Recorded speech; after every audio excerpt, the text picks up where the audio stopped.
hello everyone আপোনালোক সকলোকে পুনৰবাৰ মোৰ মিনি ব্লগলৈ স্বাগতম জনাইছো আজি মই বাহাতৰ কোৱাৰ্টাৰলৈ বুলি আহিছিলো তাই হিহঁতক সাৰপ্ৰাইজ দিম বুলি কিন্তু হিহঁতৰ সাৰপ্ৰাইজ দেখি মই নিজে সাৰপ্ৰাইজ হৈ গলো পাছলৈকে ভিডিওটো চাব দি আৰু এইফালে পদমনি আইথান পাৰ হৈ আহিছো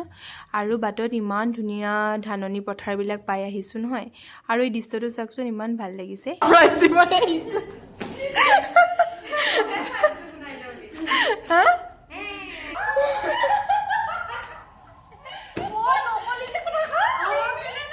আহিয়ে মোৰ মাথা বিখালে আৰু ই মোক মাথা পিটিকি দিছে মোৰ ভাগিন হয় দেই আৰু এফালে তাই বোলে মোক বিৰিয়ানী খুৱাই আজি সেইকাৰণে বিৰিয়ানী বনাইছে আৰু ভিডিও চাইছে এফালে চিকেন গ্ৰেভি আৰু এফালে বিৰিয়ানী তুমি কোৱা কেনেকুৱা লাগিছে কেনেকুৱা বনাইছে ৰান্ধনি ফুড খাকে বতাও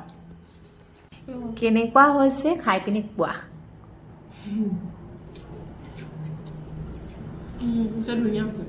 সঁচাকে মই এখন ৰেষ্টুৰেণ্ট খুলিম পাৰিবি অ'কে